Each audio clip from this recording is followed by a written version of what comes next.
नमस्कार दोस्तों, इस वीडियो में रामबन स्टैटिक जीके बुक से पंचवर्षीय योजना के प्रीवियस क्वेश्चन करने वाले जो एसएससी, रेलवे एवं बहुत अन्य एग्जामों में जितने भी प्रश्न पूछे गए हैं, उन सभी का ये संकलन होने वाला है। तो चलिए शुरू करते हैं। जो लोग नए हैं, चैनल को सब्सक्राइब जरूर कर लीजिएगा और वीडियो को लाइक कर दीजिएगा। आपके आने वाले एग्जाम जो एसएससी जीडी का है, साथ में रेलवे ग्रुप डी का, एनटीपीसी का, कांस्टेबल का, एसएससी के बहुत सारे एग्जाम होगा, उन सभी आपको बहुत फायदा होगा। और इसका प्लेलिस्ट बना हुआ है, आप जाकर सारे वीडियो को देख सकते हैं। तो चलिए शुरू करते हैं। क्वेश्चन देखिए, किस पंचवर्षीय योजना का उद्देश्य स्वतंत्र और स्वनिर्माणशील अर्थव्यवस्था की स्थापना था? तीसरी पंचवर्षीय योजना का उद्देश्य स्वतंत्र और स्वनिर्माणशील अर्थव्यवस्था की स्थापना था। पंचवर्षीय योजना बनाने, कार्यान्वित करने और विनियमित करने वाली संस्था का नाम क्या था? योजना आयोग था, लेकिन इसको जो बदल करके नीति आयोग कर दिया गया है। भारत देखिए, इस पंचवर्षीय योजना का लक्ष्य भोजन कार्य और उत्पादकता था। सातवीं पंचवर्षीय योजना का उद्देश्य भोजन कार्य और उत्पादकता था, और ये जो है एसएससी जीडी में 2024 में पूछा गया प्रश्न है। 10वीं पंचवर्षीय योजना का समय काल कौन सा है? 2002 से लेकर 7 जो है, ये 10वीं पंचवर्षीय योजना का कार्यकाल था। भारत में पंचवर्षीय योजनाओं के दौरान रोलिंग प्लान का समय काल क्या था? 1978 से 80 जो है, इस दौरान रोलिंग प्लान को लागू किया गया था। भारत की किस पंचवर्षीय योजना को महालनोबिस योजना के नाम से जाना जाता था? दूसरी पंचवर्षीय योजना को जाना जाता था। भारत में पहली पंचवर्षीय योजना का लक्ष्य विकास दर क्या था? 2.1% था। देखिए एसएससी जीडी में कितने ज़्यादा जो है पंचवर्षीय योजना से रिलेटेड प्रश्न पूछा गया है। इस बार भी बहुत ज़्यादा पूछा जाने वाला है। भारत की पहली 7 पंचवर्षीय योजना में व्यापार की रणनीति के तहत, जिसे सामान्यतः क्या कहा जाता है? अंतर्देशीय व्यापार रणनीति कहा जाता है। हरित क्रांति किस वर्ष में शुरू हुआ और यह किस पंचवर्षीय योजना से संबंधित था? 1966 में शुरू हुआ और यह तीसरी पंचवर्षीय योजना में इसका संबंधित था। चौथी पंचवर्षीय योजना के लिए विकास लक्ष्य किसके संदर्भ में तय किया गया था? शुद्ध घरेलू उत्पाद के संदर्भ में तय किया गया था। किस पंचवर्षीय योजना का मुख्य उद्देश्य तीव्र औद्योगिकरण था? दूसरी पंचवर्षीय योजना का उद्देश्य ये था। किस पंचवर्षीय योजना का निर्माण दो राजनीतिक दलों की सरकारों द्वारा किया गया था? छठी पंचवर्षीय योजना को लागू किया गया था। सातवीं पंचवर्षीय योजना का समय काल कौन सा हो जाएगा? 1985 से 90 जो है, ये सातवीं पंचवर्षीय योजना का समय काल था। दूसरी पंचवर्षीय योजना का मूल उद्देश्य क्या था? औद्योगिकरण था। पांचवी पंचवर्षीय योजना का मसौदा किसने तैयार किया और लॉन्च किया था? डीपी धर ने पांचवी पंचवर्षीय योजना का मसौदा तैयार किया और लॉन्च किया था। 2015 से पहले पंचवर्षीय योजना को बनाने, कार्यान्वित करने और विनियमित करने वाली संस्था कौन सा था? योजना आयोग था। भोजन कार्य उत्पादकता किस पंचवर्षीय योजना का फोकस था? सातवीं पंचवर्षीय योजना का फोकस था। पंचवर्षीय योजनाओं का लक्ष्य क्या था? विकास, आधुनिकीकरण, समानता और आत्मनिर्भरता था। पहली पंचवर्षीय योजना के संसद में किसने प्रस्तुत किया था? पंडित जवाहरलाल नेहरू ने किया था। भारत में किस पंचवर्षीय योजना अवधि में पंचवर्षीय योजनाओं के निर्माण और कार्यान्वयन कर दिया गया? 12वीं पंचवर्षीय योजना को कर दिया गया। प्रथम पंचवर्षीय योजना के दौरान कौन सा बांध सिंचाई सुविधा के विकास के लिए वित्त पोषित नहीं किया गया था? गोसी खुर्द बांध को नहीं किया गया था। चौथी पंचवर्षीय योजना के दौरान बैंकों का राष्ट्रीयकरण हुआ था। इस अवधि में कितने बैंक का राष्ट्रीयकरण हुआ था? 14 बैंकों का राष्ट्रीयकरण किया गया था। दो वार्षिक योजना कब लागू किया गया था? सातवीं पंचवर्षीय योजना में लागू हुआ था। योजना के बाद सातवीं पंचवर्षीय योजना के बाद दूसरी पंचवर्षीय योजना में किसका नाम जुड़ा है? प्रशांत चंद्र महालनोबिस का जुड़ा है। तीव्र, अधिक समावेशी और सतत विकास किस पंचवर्षीय योजना का केंद्र बिंदु था? 12वीं पंचवर्षीय योजना का केंद्र बिंदु था। सामुदायिक विकास कार्यक्रम किस पंचवर्षीय योजना के तहत था? पहली पंचवर्षीय योजना के तहत था। पंचवर्षीय योजना के वित्त पोषण के संदर्भ में निजी क्षेत्र के उपलब्ध वित्त के स्रोतों में से कौन सा एक स्रोत नहीं है? कर नहीं है। भारत में नीति आयोग के साथ बदलने से पहले की अंतिम पंचवर्षीय योजना कौन सा था? 12वीं पंचवर्षीय योजना था। चौथी पंचवर्षीय योजना किस वर्ष में शुरू हुआ था? 1969 में शुरू हुआ था। अधिकांश पंचवर्षीय योजना से में दी गई प्राथमिकता के संबंध में कौन सा कथन सही है? बुनियादी और भारी उद्योग में सही हो जाएगा। भारत से पहले किस देश ने नीति निर्माण के उद्देश्य के लिए पंचवर्षीय योजना पेश किया था? सोवियत संघ द्वारा किया गया था। परिवार नियोजन किस पंचवर्षीय योजना में शुरू किया गया था? पहली पंचवर्षीय योजना में शुरू किया गया था। योजना आयोग ने पंचवर्षीय योजना के निर्माण, कार्यान्वयन और विनियमन और जैसे महत्वपूर्ण पहलुओं को देखा कि इस वर्ष में इस आयोग ने नीति आयोग नामक एक थिंक टैंक से बदल दिया गया, 2015 में इसे बदल दिया गया। दूसरी पंचवर्षीय योजना ने राज्य चालित सार्वजनिक क्षेत्र के उद्यमों की अवधारणा को पेश किया था, जो कि रूसी मॉडल के औद्योगिकरण पर आधारित था। भारत की किस पंचवर्षीय योजना में गरीबी, वित्तीय सुधार सहित उदारीकरण को अपनाया था? आठवीं पंचवर्षीय योजना में अपनाया था। उन्मूलन यानी कि गरीबी हटाओ और आत्मनिर्भरता को प्रमुख योजना उद्देश्य के रूप में घोषित किया गया, पांचवी पंचवर्षीय योजना में।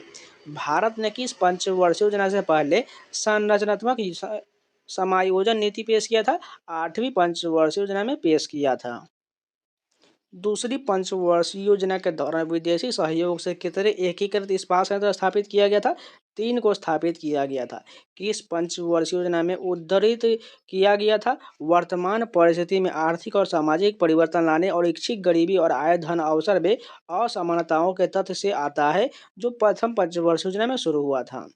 द 20 पॉइंट प्रोग्राम किस पंचवर्षीय योजना में शुरू किया गया था? पांचवी पंचवर्षीय योजना में शुरू हुआ था। आईपीआर 1956 ने डैश पंचवर्षीय योजना की नींव रखा था? दूसरी पंचवर्षीय योजना की नींव रखा था। चौथी पंचवर्षीय योजना वर्ष डैश में शुरू हुआ था? 1969 में शुरू हुआ था। देख सकते हैं एसएससी जीडी में कितने ज्यादा प्रश्न पूछा गया है। उच्च शिक्षा का संवैधानिक निकाय जिसे भारत में पहली पंचवर्षीय योजना के दौरान स्थापित किया गया था? विश्वविद्यालय अनुदान आयोग। भारत में 1990 से 91 और 91-92 में डैश पंचवर्षीय योजना के बीच 2 वार्षिक कार्यक्रम लागू किया गया था। 7वीं और 8वीं पंचवर्षीय योजना के बीच लागू हुआ था। छठी पंचवर्षीय योजना के अनुसार लक्षित आर्थिक विकास दर क्या था? 5.2% हो जाएगा। भारत की पांचवी पंचवर्षीय योजना किस पर केंद्रित था? गरीबी उन्मूलन पर केंद्रित था। प्रथम पंचवर्षीय योजना का मुख्य फोकस कृषि जैसे डैश क्षेत्र को विकसित करना था, प्राथमिक क्षेत्र को विकसित करना था। 12वीं पंचवर्षीय योजना का लक्ष्य डैश की वार्षिक औसत आर्थिक विकास दर हासिल करना है, 8.2% की वार्षिक औसत आर्थिक विकास दर हासिल करना है। दुनिया में पहली बार पंचवर्षीय योजना सोवियत संघ में डैश द्वारा लागू किया गया था, जोसेफ स्टालिन के द्वारा लागू किया गया था। 2 मुख्य उद्देश्य डैश पंचवर्षीय योजना में गरीबी हटाओ और आत्मनिर्भरता की प्राप्ति प्रस्तावित किया गया था। पांचवी पंचवर्षीय योजना में भारत सरकार के डैश पंचवर्षीय योजना भारत की अंतिम पंचवर्षीय योजना था। 12वीं पंचवर्षीय योजना अंतिम था। डैश युद्ध जैसी पंचवर्षीय योजना के दौरान हुआ था? भारत पाकिस्तान युद्ध जो है चौथी पंचवर्षीय योजना के दौरान हुआ था। भारत में किस पंचवर्षीय योजना के तहत परिवार नियोजन कार्यक्रम का कार्यान्वयन योजना के प्रमुख लक्ष्यों में से एक था? चौथी पंचवर्षीय योजना हो जाएगा। तेज और अधिक समावेशी विकास की अवधारणा किस पंचवर्षीय योजना में गढ़ा गया? 11वीं पंचवर्षीय योजना में। भारत की 10वीं पंचवर्षीय योजना के दौरान वास्तविक विकास दर क्या था? 7.6% हो जाएगा। प्रथम 7 पंचवर्षीय योजना में डैश को महत्व दिया, आत्मनिर्भरता को महत्व दिया। डैश को पंचवर्षीय योजना के दौरान पेश किया गया था। न्यूनतम आवश्यकता कार्यक्रम 5वीं पंचवर्षीय योजना के दौरान पेश हुआ था। भारत की 8वीं पंचवर्षीय योजना डैश के कारण विलंबित हुआ था? केंद्र में राजनीतिक अनिश्चितता के कारण हुआ था। भारत में डैश पंचवर्षीय योजना के लिए अंतिम अनुमोदन प्राधिकरण था? राष्ट्रीय विकास परिषद था।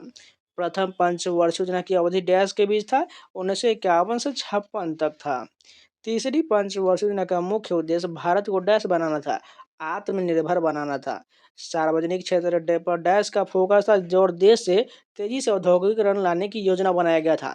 दूसरी पंचवर्षीय योजना किस पंचवर्षीय योजना में भारी और बुनियादी उद्योग को तेजी से औद्योगिकरण पर ध्यान केंद्रित किया गया? दूसरी पंचवर्षीय योजना किस पंचवर्षीय योजना में बुनियादी ढांचे के विकास यानी बिजली और परिवहन पर ध्यान केंद्रित किया गया? पहली पंचवर्षीय योजना में। डैश का विकास भारत में पहली पंचवर्षीय योजना का आदर्श वाक्य था? कृषि हो जाएगा। 8वीं पंचवर्षीय योजना के दौरान प्रधानमंत्री कौन थे? पीवी नरसिम्हा राव थे। भारत की 7वीं पंचवर्षीय योजना की वास्तविक विकास दर क्या था? 6% था। डैश पंचवर्षीय योजना स्थिरता के साथ विकास के विशिष्ट उद्देश्य के साथ शुरू किया गया। चौथी पंचवर्षीय योजना प्रथम पंचवर्षीय योजना का उद्देश्य डैश था? कृषि का विकास था। भारत में 11वीं पंचवर्षीय योजना का विकास विषय डैश था? तेज और अधिक समावेशी विकास की ओर था। स्वतंत्रता के बाद भारत ने डैश में अपनी पहली पंचवर्षीय योजना शुरू किया गया था 1951 में। पांचवी पंचवर्षीय योजना और छठी पंचवर्षीय योजना के बीच की योजना को डैश के रूप में जाना जाता है और रोलिंग प्लान कहा जाता है। सातवीं पंचवर्षीय योजना के एक प्रमुख उद्देश्य कौन सा था? खाद्यान्न के उत्पादन में वृद्धि था। 1956 का औद्योगिक नीति संकल्प ने डैश का आधार बनाया, दूसरी पंचवर्षीय योजना का आधार बनाया। भारत की दूसरी पंचवर्षीय योजना डैश पर केंद्रित था, तेजी से औद्योगिकरण पर केंद्रित था। कौन सी पंचवर्षीय योजना महालनोबिस के विचारों पर आधारित था? दूसरी पंचवर्षीय योजना। दूसरी पंचवर्षीय योजना का मुख्य कार्य 5 वर्षों में राष्ट्रीय आय में लगभग कितनी वृद्धि करना था? 25% तक वृद्धि करना था। दूसरी पंचवर्षीय योजना का उद्देश्य किस पर जोर देना था? औद्योगिक क्षेत्र पर। किस पंचवर्षीय योजना में मुख्य नारे अधिक तीव्र और अधिक समावेशी वृद्धि की ओर का प्रयोग किया गया था? 11वीं पंचवर्षीय योजना का। किस पंचवर्षीय योजना की वास्तविक वृद्धि दर अपने लक्ष्य वृद्धि दर से अधिक था? पहली पंचवर्षीय योजना। पंडित नेहरू ने कहा, योजना वांछित लक्ष्य के प्रति एक सतत आंदोलन होता है। उन्होंने यह कथन किस पंचवर्षीय योजना में प्रारंभ हुआ? तृतीय पंचवर्षीय योजना में दिया था। भारत में तीसरी पंचवर्षीय योजना किस वर्ष शुरू किया गया? 1961 में। भारत में कौन सी पंचवर्षीय योजना पंडित जवाहरलाल नेहरू ने शुरू किया था? पहली पंचवर्षीय योजना। तीसरी पंचवर्षीय योजना के दौरान प्रधानमंत्री कौन था? पंडित जवाहरलाल नेहरू थे। आठवीं पंचवर्षीय योजना किस प्रधानमंत्री द्वारा शुरू हुआ था? पीवी नरसिम्हा राव। कौन सी पंचवर्षीय योजना पीसी महालनोबिस मॉडल पर आधारित था? दूसरी पंचवर्षीय योजना। भारत में न्यूनतम आवश्यकता कार्यक्रम किस पंचवर्षीय योजना में शुरू किया गया? पांचवी पंचवर्षीय योजना में। प्रथम पंचवर्षीय योजना के तहत कितने भारतीय प्रौद्योगिकी संस्थान शुरू किया गया था? 5 शुरू हुआ था। दूसरी पंचवर्षीय योजना में किस क्षेत्र में सर्वाधिक जोर दिया गया? उद्योग पर जोर दिया गया था। किस पंचवर्षीय योजना के बाद रोलिंग प्लान लागू हुआ था? पांचवी पंचवर्षीय योजना के बाद। भारत में प्रथम पंचवर्षीय योजना किस वर्ष में शुरू हुआ था? 1951 में। देख सकते हैं ये कितने सारे एग्जाम में पूछा गया प्रश्न है। स्थिरता के साथ विकास के उद्देश्य से कौन सी पंचवर्षीय योजना शुरू किया गया था? चौथी पंचवर्षीय योजना। प्रथम पंचवर्षीय योजना का मुख्य ध्यान किस पर था? कृषि क्षेत्र पर था। भारत सरकार की प्रथम पंचवर्षीय योजना किस मॉडल पर आधारित था? हैराड डोमन मॉडल पर आधारित था। भारत ने किस पंचवर्षीय योजना के दौरान मिश्रित अर्थव्यवस्था का विकल्प चुना है? दूसरी पंचवर्षीय योजना के दौरान। किस योजना के अंतर्गत सरकार ने कृषि नीति आरंभ की जिसे हरित क्रांति का जन्म हुआ? तीसरी पंचवर्षीय योजना। किस पंचवर्षीय योजना को अर्थव्यवस्था के उदारीकरण के रूप में जाना जाता है? आठवीं पंचवर्षीय योजना। भारत में दूसरी पंचवर्षीय योजना की अवधि क्या था? 1956 से 61 तक था। 12वीं पंचवर्षीय योजना की अवधि कब से कब तक था? 2012 से 17 तक था। विकास की महालनोबिस योजना किस पंचवर्षीय योजना के दौरान अपनाया गया? दूसरी पंचवर्षीय योजना के दौरान। किस पंचवर्षीय योजना के पश्चात योजना अवकाश घोषित किया गया था? तृतीय पंचवर्षीय योजना के दौरान। किस पंचवर्षीय योजना के उच्च प्राथमिकता मुद्रास्फीति को नियंत्रित करने और आर्थिक स्थिति में स्थिरता लाने के लिए हुआ था? पांचवी पंचवर्षीय योजना। किस भारतीय पंचवर्षीय योजना ने सभी विकासात्मक प्रयासों के सार के रूप में मानव विकास को मान्यता दिया? आठवीं पंचवर्षीय योजना। नेक्स्ट क्वेश्चन देखिए, औद्योगिक नीति संकल्प के संबंध में निम्नलिखित में से कौन सा कथन सही दिया गया? 1956 के बारे में बोला गया है। यह संकल्प द्वितीय पंचवर्षीय योजना का आधार बनता बिल्कुल सही दिया गया है। यह नीति का उपयोग पिछड़े क्षेत्र में उद्योग को बढ़ावा देने के लिए, ये भी सही, यानी कि दोनों कथन सही हो जाएगा। नेक्स्ट क्वेश्चन देखिए, भारत की पंचवर्षीय योजना को ध्यान में रखते हुए निम्नलिखित में से कौन सा सुमेलित है? रोलिंग योजना छठी पंचवर्षीय योजना से पहले पेश किया गया, बिल्कुल सही दिया गया है। महालनोबिस योजना दूसरी पंचवर्षीय योजना को कहा जाता है, बिल्कुल सही दिया गया, यानी दोनों कथन सही हो जाएगा। निम्नलिखित में से किस भारतीय पंचवर्षीय योजना सभी विकासात्मक प्रयोग को सार के रूप में मानव विकास को मान्यता दिया था? आठवीं पंचवर्षीय योजना ने दिया था। किस पंचवर्षीय योजना के तहत राउरकेला, भिलाई और दुर्गापुर के इस्पात संयंत्र स्थापित किया गया था? दूसरी जो आएगा पंचवर्षीय योजना के दौरान इसे लागू हुआ था। भारत की कौन सी पंचवर्षीय योजना की अवधि मार्च 2017 में समाप्त हो गया? 12वीं पंचवर्षीय योजना समाप्त हो गया। अब चलिए क्विक रिमाइंडर के जो फटाफट वन लाइन फटाफट कवर कर लेते हैं। प्रथम पंचवर्षीय योजना 1951 से 56 तक था। इसका मुख्य लक्ष्य कृषि क्षेत्र का विकास करना था। इसकी उपलब्धि देख लीजिए, सिंचाई और ऊर्जा क्षेत्र में प्रमुख परियोजना और भाखड़ा नांगल बांध जो है, ये सभी जो प्रथम योजना के तहत हुआ था। अगर लक्ष्य वृद्धि दर की बात करें 2.1% था, जबकि वास्तविक वृद्धि दर हमें 3.6% मिला, यानी कि पहली पंचवर्षीय योजना बहुत सफल हुआ था। दूसरी पंचवर्षीय योजना 56 से 61 तक था। इसका मुख्य लक्ष्य औद्योगिकरण और भारी उद्योग का विकास था। इसमें महत्वपूर्ण व्यक्ति पीसी महालनोबिस की मॉडल पर आधारित था, और पहला वाला जो था वो हैराल्ड डोमर मॉडल पर आधारित था। अगर लक्ष्य वृद्धि दर की बात करें तो 4.5%, अगर वास्तविक दर की बात करें 4.3%, यानी थोड़ा सा कम, लेकिन ये भी सफल माना जाता है। तृतीय योजना 61 से 66 तक था। इसका मुख्य लक्ष्य आत्मनिर्भरता और कृषि उत्पादन में वृद्धि था। और विफलता की बात करें तो चीन भारत युद्ध 1962 और भारत पाक युद्ध 1965 के कारण यह जो है वित्तीय संकट पैदा हो गया था। लक्ष्य वृद्धि दर 5.6% था, जबकि वास्तविक वृद्धि दर 2.8% है, यानी सबसे ये खराब गया था। नेक्स्ट देखिए, चौथी योजना यह 1969 से लेकर 74 तक था। इसका मुख्य लक्ष्य आर्थिक स्थिरता और कृषि के साथ साथ औद्योगिकरण था। इसका लक्ष्य वृद्धि दर 5.7% था, जबकि वास्तविक वृद्धि दर 3.3% था। इसकी महत्वपूर्ण घटनाएं 1971 का भारत पाक युद्ध और 1973 का तेल संकट के कारण यह भी योजना विफल हुआ था। पांचवी पंचवर्षीय योजना देख लीजिए, 1974 से 79 तक। इसका मुख्य लक्ष्य गरीबी उन्मूलन और आत्मनिर्भरता था। इसका लक्ष्य वृद्धि दर 4.4%, जबकि वास्तविक वृद्धि दर 4.8% है, यानी ये भी योजना सफल माना जाता है। समाप्ति जो है यह 1978 में मोरारजी देसाई की सरकार ने इसे समाप्त किया था। छठी पंचवर्षीय योजना ये जो 1980 से 85 तक था। इसका मुख्य लक्ष्य गरीबी उन्मूलन और रोजगार सृजन था। लक्ष्य वृद्धि दर की बात करें 5.2% और वास्तविक वृद्धि दर 5.7% था। महत्वपूर्ण इसमें IRDP का प्रारंभ हुआ था, यानी ये भी योजना सफल हो माना जाता है। सातवीं योजना यह 85 से 90 तक था। इसका मुख्य लक्ष्य उत्पादन वृद्धि, रोजगार और सामाजिक न्याय था। इसका लक्ष्य वृद्धि दर 5% था, जबकि वास्तविक वृद्धि दर 6% था। यह भी योजना सफल हुआ था। आठवीं पंचवर्षीय योजना देख लीजिए, 92 से 97 तक। मुख्य लक्ष्य हो जाएगा उच्च आर्थिक वृद्धि और आर्थिक सुधार था। लक्ष्य वृद्धि दर की बात करें तो 5.6% और वास्तविक वृद्धि दर 6.8% था। यह भी योजना सफल हुआ था।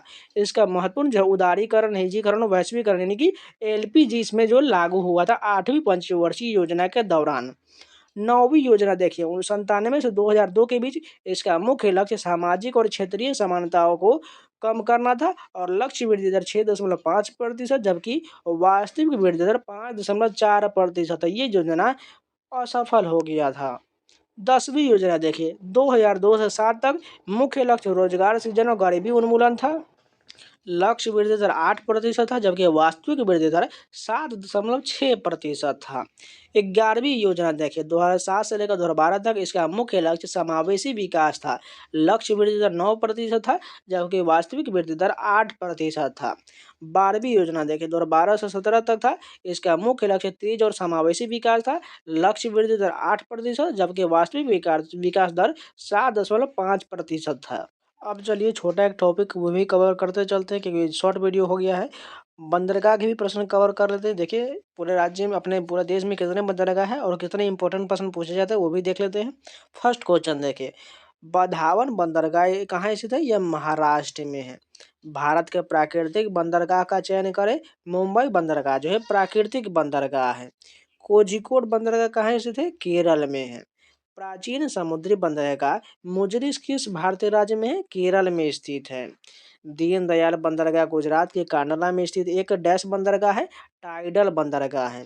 विशाखापट्टनम डैश लैंडलॉक और अच्छी तरह से संरक्षित बंदरगाह है। सबसे गहरा बंदरगाह विशाखापट्टनम हो जाएगा। 31 अक्टूबर 2022 तक स्थिति के अनुसार भारत में कितने गैर प्रमुख लघु बंदरगाह है? 200 है।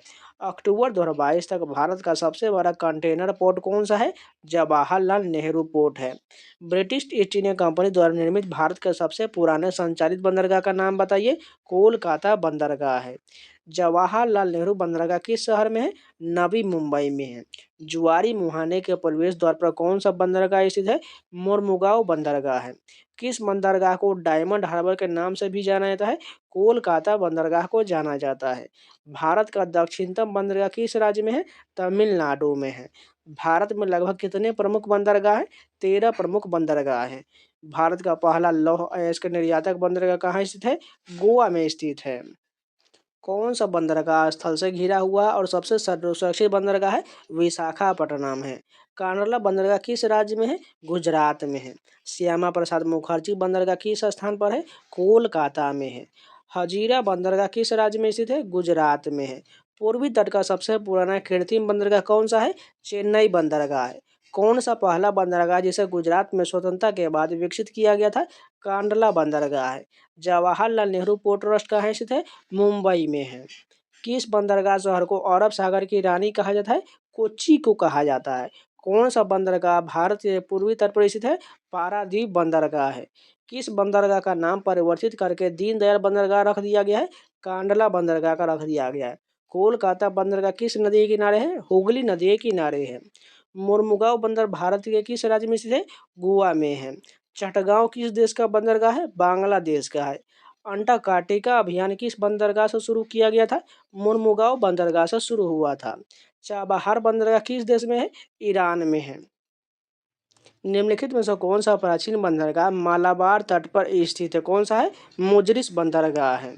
निम्नलिखित में से पाकिस्तान का सबसे व्यस्त समुद्री बंदरगाह कौन सा है? कराची बंदरगाह हो जाएगा। निम्नलिखित विकल्पों से भारत का सबसे व्यस्त अंतर्राष्ट्रीय बंदरगाह कौन सा है? मुंबई बंदरगाह है। निम्नलिखित में से कौन सा समुद्री बंदरगाह कच्छ की खाड़ी में स्थित है? कांडला बंदरगाह है। निम्नलिखित में से भारत का सबसे बड़ा कंटेनर पोर्ट कौन सा हो जाएगा? जवाहरलाल नेहरू पोर्ट हो जाएगा। निम्नलिखित में से कौन सा एक पूर्वी तट का बंदरगाह है? हल्दिया बंदरगाह जो है ये पूर्वी तट का बंदरगाह है। निम्नलिखित में से कौन सा बंदरगाह गुजरात में स्थित नहीं है? दिघी बंदरगाह यह गुजरात में नहीं है, जबकि सिक्का बंदरगाह, मुद्रा बंदरगाह और ओखा बंदरगाह ये सभी गुजरात में है। निम्नलिखित बंदरगाहों में से कौन सा एक नदी तट का बंदरगाह हो जाएगा? कोलकाता है। भारत का 13वां प्रधान बंदरगाह किस राज्य में स्थापित किए जाने वाला है? तमिलनाडु में स्थापित किया जाएगा। निम्नलिखित में से कौन सा बंदरगाह गुप्त काल में उत्तर भारतीय व्यापार के लिए उपयोग किया जाता था? तमरा लिप्त का उपयोग किया जाता था। राष्ट्रीय जलमार्ग 1 किसे जोड़ता है? हल्दिया को प्रयागराज से जोड़ता है। निम्नलिखित में से किसे कौन सा एक हड़प्पा बंदरगाह हो जाएगा? लोथल बंदरगाह हो जाएगा। बुसान बंदरगाह कहाँ स्थित है? दक्षिण कोरिया में है। निम्नलिखित में से कौन सा बंदरगाह एशिया में स्थित नहीं है? रोटरडैम बंदरगाह ये जो है एशिया में नहीं है। दीनदयाल बंदरगाह निम्नलिखित में से किस राज्य में अवस्थित है? ये गुजरात में है। निम्नलिखित में से कौन सा एक अंतर्देशीय नदी बंदरगाह है? कोलकाता बंदरगाह हो जाएगा। निम्नलिखित में से कौन सा बंदरगाह हिंद महासागर में स्थित है? मनीला स्थित है। निम्नलिखित में से कौन सा बंदरगाह पश्चिमी तट पर स्थित है? कोचीन बंदरगाह ये पश्चिमी तट पर स्थित है। अब चलिए वन लाइनर के फॉर्म में दिया गया फटाफट कवर करते चलते हैं। कोची बंदरगाह कहाँ है? केरल में है। एन्नौर बंदरगाह कहाँ है? तमिलनाडु में है। हल्दिया बंदरगाह है पश्चिम बंगाल में है। कोलकाता बंदरगाह है ये भी पश्चिम बंगाल में है। कांडला बंदरगाह है गुजरात में है। मैंगलोर बंदरगाह है कर्नाटक में है। मोरमुगांव बंदरगाह है गोवा में है। मुंबई बंदरगाह कहाँ है? महाराष्ट्र में है। जवाहरलाल नेहरू बंदरगाह ये भी महाराष्ट्र में है। पारादीप बंदरगाह ओडिशा में है। तूतीकोरिन बंदरगाह तमिलनाडु में है। विशाखापट्टनम बंदरगाह आंध्र प्रदेश में है। चेन्नई बंदरगाह तमिलनाडु में है। श्यामा प्रसाद मुखर्जी बंदरगाह कोलकाता में है।